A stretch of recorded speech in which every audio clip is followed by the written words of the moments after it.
No lleves estos platillos al estudio de grabación, por favor. Y antes de explicarles por qué, no olviden suscribirse al canal si no lo han hecho. Recuerden que vienen muchas sorpresas para todos los suscriptores. Y bueno, vámonos por partes. ¿Por qué no debemos llevar esos platillos al estudio de grabación? Y voy a irme de uno por uno. Vamos a empezar con crashes. Evita en el estudio de grabación cualquier cosa que diga heavy, power, rock, super heavy, etcétera, etcétera, porque esto básicamente significa que el grosor de ese crash es demasiado, es lo más grueso que va a haber en la línea de la marca que sea. ¿Y esto qué? Esto lo voy a explicar con dos historias. Número uno, hace muchos años recuerdo un amigo me marca por teléfono y me dice, oye, puedes venir al estudio, estamos grabando el disco y el productor no le está gustando mis platillos, me puedes traer uno. Y en ese entonces yo vivía muy cerca del estudio de grabación donde se hizo este disco y le llevé unos 2-3 crashes. Cuando llegué, este baterista estaba grabando, y voy a evitar nombres por ahora, pero estaba grabando una canción y yo escuchaba los crashes y decía, oye, pues suena bien, está bastante potente, es lo que la banda requiere, está...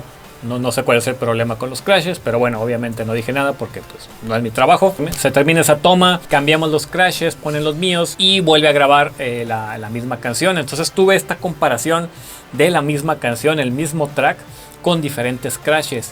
Y oh sorpresa, la diferencia fue abismal. Los crashes que yo había llevado, que no recuerdo bien el modelo, pero eran Zildjian serie K, no recuerdo qué serie de K, pero eran unos serie K.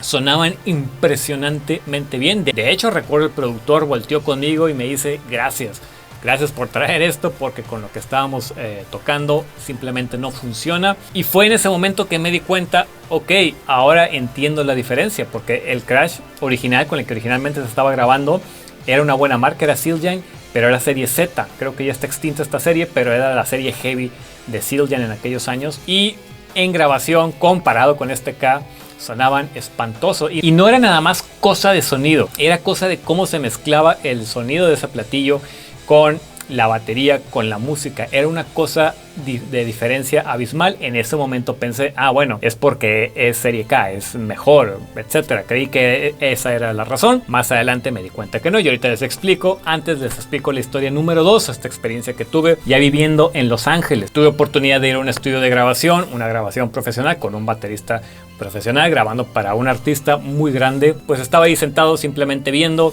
Este baterista empieza a grabar y recuerdo el productor le dice en un tono no muy amigable, cámbiame esa basura de platillos, no me sirven para nada para mi grabación. Y bueno, este baterista sin decir nada simplemente quita los platillos que tenía, los cambia por otros y listo.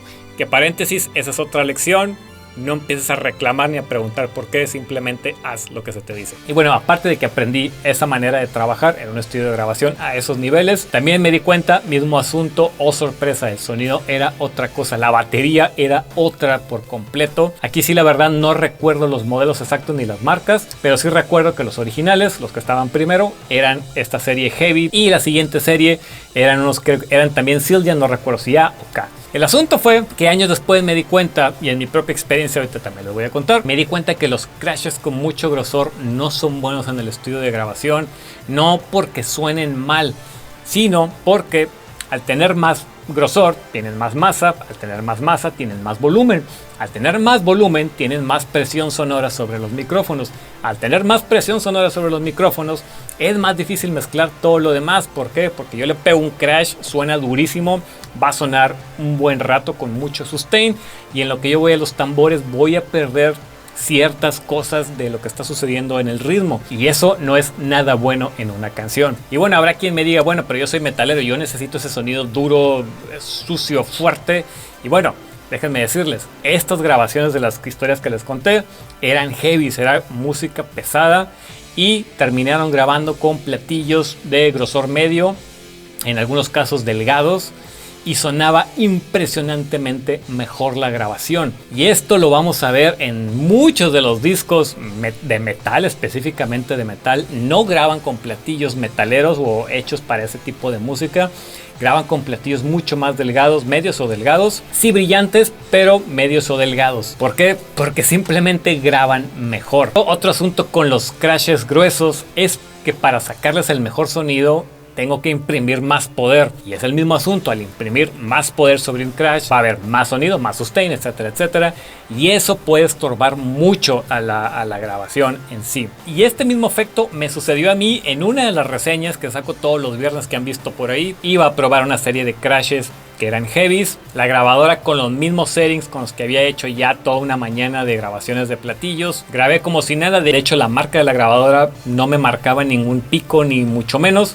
Entonces pues seguí grabando como si nada. Al llegar a la casa, esta grabación de esta serie de platillos fue la única que tuve que echar a la basura porque la presión sonora era demasiado. Yo estaba tocando como normalmente toco, sin darme cuenta que la suma de toda esta presión sonora que no me marcaba la grabadora como pico se iba acumulando, se iba sumando y empezó a dar un ruido espantoso en la grabadora, completamente inservible, al punto que tuve que desechar esa grabación y voy a tener que volverlos a hacer en algún futuro. Y bueno, para los que me están diciendo, oye, yo he visto videos de X baterista o Y baterista que graba con estos platillos rock, heavy, power, etcétera, etcétera, y suena bastante bien. Número 1, vuelve a ver el video de ese baterista y revisa bien que no tenga triggers o que estén doblados los tambores en postproducción, porque como ya les he demostrado miles de veces en este canal, una vez que tenemos triggers, una vez que doblamos en postproducción tambores, todo es posible. La tecnología literal todo lo puede. Por otro lado, revisa si este video está en vivo. Cuando estamos tocando en vivo puede no ser tanto problema porque en vivo lo que necesitamos es poder. Y bueno, ahí cambian un poco las cosas. Este tipo de platillos puede funcionar para cuando tocamos en vivo. Y bueno, dejamos los crashes de lado y nos vamos al ride. ¿Qué tipo de ride necesito para una grabación? Y bueno, hablando de estos platillos heavy, y ahora sí vamos a ver exclusivamente de la gente que le gusta tocar metal. Aquí es donde está permitido usar un ride pesado, un ride grueso. Si vas a tocar música muy pesada. ¿Por qué?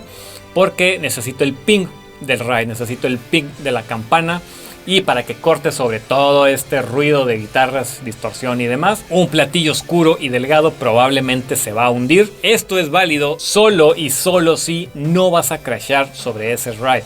Si lo usas como ride, está perfecto, cómprate el más heavy que encuentres. Si lo vas a crashear, mismo asunto, vete por algo mediano, vete por algo delgado. Hablando de chinas, necesitamos en términos generales más medios.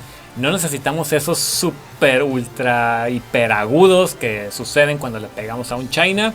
Necesitamos más medios porque un sobreagudo de un china es hasta molesto. Entonces estamos buscando más un latigazo, un corte rápido, fuerte, pero un corte rápido. Entonces si vas a tocar un china que tiene mucho sustain, digo que para empezar no es muy común, pero si llegas a encontrar un platillo de ese tipo, aléjate de ello porque en grabación va a ser un infierno manejar todo este asunto de ecualización y demás con este tipo de sobreagudos. Va a ser una problemática o puede ser una problemática muy grande. Y entre más platillos tengas, los problemas se van haciendo cada vez más grandes. Contratiempos que necesitas en términos generales, funciona cualquiera, fuera de cuestión de gustos, algún sonido que requiera determinado género, determinado grupo, pero en términos generales es el mismo asunto. Si le vas a dar con todo y va a estar semiabierto o abierto, evita lo más heavy porque todo eso, todos estos platillos crashes heavy, todos estos china con sobreagudos, si vas a crashear un ride que es super heavy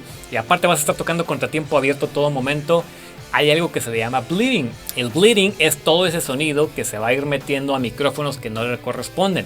Por ejemplo, estos crashes se van a empezar a meter a la tarola, a los toms, incluso al bombo, y esto va para todos los platos. Sumado eso a la mezcla general de la batería, va a ser un caos y el ingeniero de audio que va a tener que estar haciendo magia, probablemente incluso cortando micrófonos que no se necesitan, y ahí va a estar tratando de salvar la grabación y que suene más o menos decente el balance de sonido, porque los crashes de origen o los platillos de origen no vienen de la mejor manera.